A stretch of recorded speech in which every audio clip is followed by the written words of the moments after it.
बिस्मिल्लाहिर्रहमानिर्रहीम। Today we are going to discuss about bond energy. Bond energy क्या होती है? किसी भी one mole of a substance या one mole of a molecule के अंदर जितने भी बॉन्ड्स होते हैं, उन सब बॉन्ड्स को तोड़ने के लिए हमें जो एनर्जी चाहिए उसको हम कहते हैं बॉन्ड एनर्जी। ठीक है, और बॉन्ड एनर्जी को हम बॉन्ड इंथैल्पी भी कहते हैं। मैं दोबारा रिपीट कर देती हूँ कि वो एनर्जी जो किसी भी मॉलिक्यूल के सारे बॉन्ड तोड़ने के लिए रिक्वायर्ड होती है, उस एनर्जी को हम कहते हैं बॉन्ड एनर्जी।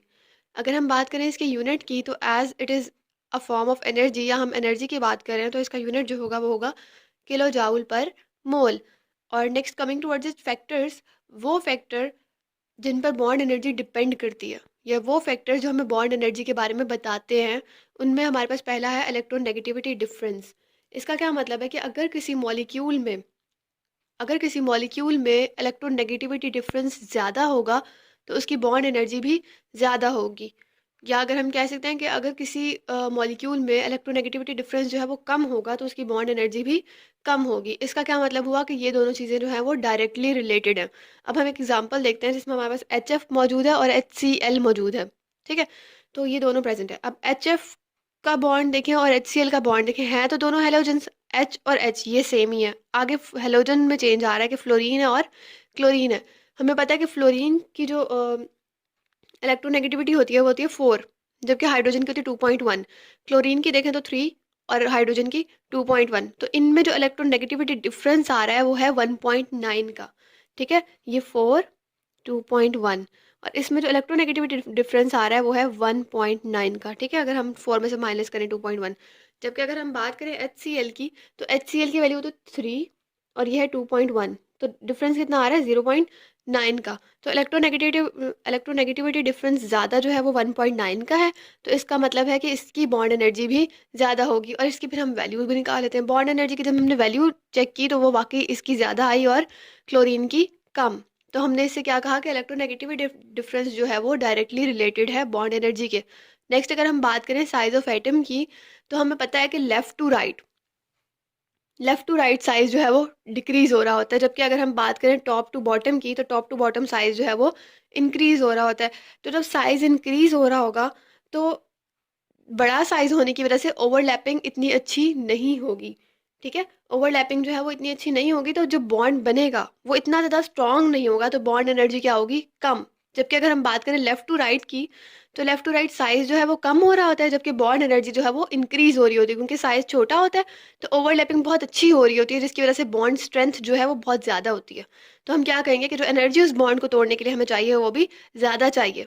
तो हमने क्या देखा कि left to right size decrease हो रहा है, जबकि जो बॉन्ड एनर्जी है वो इंक्रीज हो रही है। तो हम कहेंगे कि ये इन्वर्सली रिलेटेड है। अब इसकी यहाँ पर हम एक दो एग्जांपल्स देख लेते हैं। जैसे हमारे पास यहाँ पर क्लोरीन है और आयोडीन है, हम इन दो को कंसीडर करते हैं। क्लोरीन की बॉन्ड एनर्जी जो है वो 242 किलो जाउल पर मोल है। ठीक है, मतलब ज़्यादा है। और अगर हम बात करें आयोडीन आयोडीन की, तो 151 किलो जाउल पर मोल है। तो इसकी जो वो है, मतलब जिसका साइज़ बड़ा है उसकी बॉन्ड एनर्जी कम है, तो इसलिए हमने कहा ये इन्वर्सली रिलेटेड है। उसके बाद अगर हम बात करें आयनिक करेक्टर की, तो आयनिक करेक्टर में अगर हम देखें तो आयनिक करेक्टर डायरेक्टली रिलेटेड है। कैसे? कि देखें, अगर हम जो है वो लेफ़्ट से राइट आ रहे हैं, तो साइज़ जो है वो डिक्रीज़ हो रहा है, और आयनिक करेक्टर जो है वो इंक्रीज़ हो रहा है। हम मेटल्स से नॉन मेटल्स की तरफ जा रहे हैं। ठीक है, और अगर हम बात करें कि डाउन द ग्रुप की, तो डाउन द ग्रुप क्या होता है, साइज़ इंक्रीज़ हो रहा होता है, और जो है वो आयनिक करेक्टर जो है वो डिक्रीज़ हो रहा होता है। ठीक हो गया।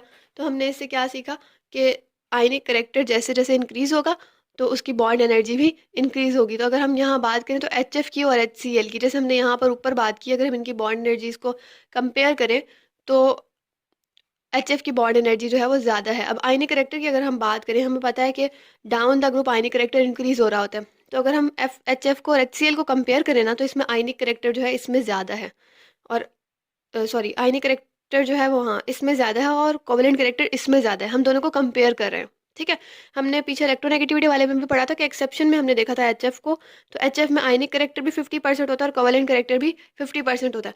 लेकिन अगर हम बात करें एच सी एल की, तो एच सी एल में जो है कोवेलेंट करेक्टर डोमिनेंट होता है, ज़्यादा होता है। तो आयनिक करेक्टर ज़्यादा होगा तो इलेक्ट्रॉन बॉन्ड एनर्जी भी ज़्यादा होगी। अब अगर हम बात करें बॉन्ड लेंथ की, तो बॉन्ड लेंथ क्या होती है कि एक एटम का जो सेंटर है दूसरे एटम के सेंटर तक उसका जो डिफरेंस मतलब लेंथ है, डिस्टेंस है, उसको हम कहते हैं बॉन्ड लेंथ। बॉन्ड लेंथ का क्या है कि अगर बॉन्ड लेंथ ज़्यादा होगी, ठीक है, अगर बॉन्ड लेंथ ज़्यादा होगी तो बॉन्ड एनर्जी जो है वो कम होगी। ठीक है, क्यों? क्योंकि अगर बॉन्ड लेंथ तभी ज़्यादा होगी ना जब मॉलिक्यूल्स बड़े बड़े होंगे और उनके सेंटर से लेकर दूसरे आइटम के सेंटर तक जो डिफरेंस है, डिस्टेंस है, वो ज़्यादा होगा। अगर डिस्टेंस ज़्यादा होगा, बॉन्ड लेंथ ज़्यादा होगी। ठीक है, तो बॉन्ड एनर्जी क्या होगी? कम। क्यों? क्योंकि ओवरलैपिंग इतनी अच्छी नहीं हुई हुई। लेकिन इसी तरह अगर हम फ्लोरीन के दो मॉलिक्यूल्स को देखें तो एफ और एफ, इसका और इसके सेंटर तक अगर हम डिस्टेंस नोट करें, ये वाला, इसको हम कहते हैं बॉन्ड लेंथ। बॉन्ड लेंथ इसकी निस्बत कम है। बॉन्ड लेंथ कम है, इसका मतलब है इसकी बॉन्ड एनर्जी ज़्यादा होगी।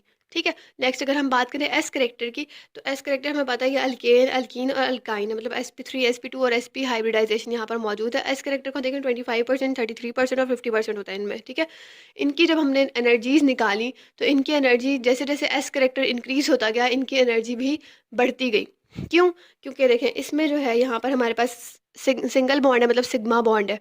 इसमें हमारे पास एक नीचे वाला सिग्मा है, ऊपर वाला पाई है। इसमें नीचे वाला सिग्मा और ऊपर वाले दो पाई हैं। ठीक है, तो पाई बॉन्ड तोड़ना जो है थोड़ा सा आसान होता है बनिस्बत सिग्मा बॉन्ड के।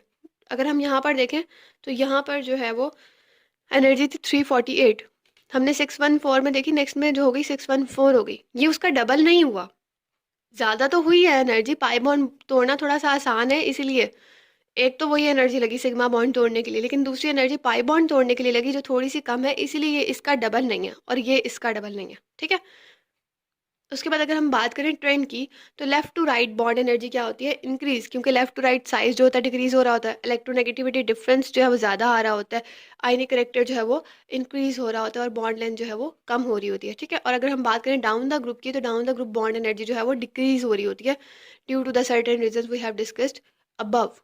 Thank you.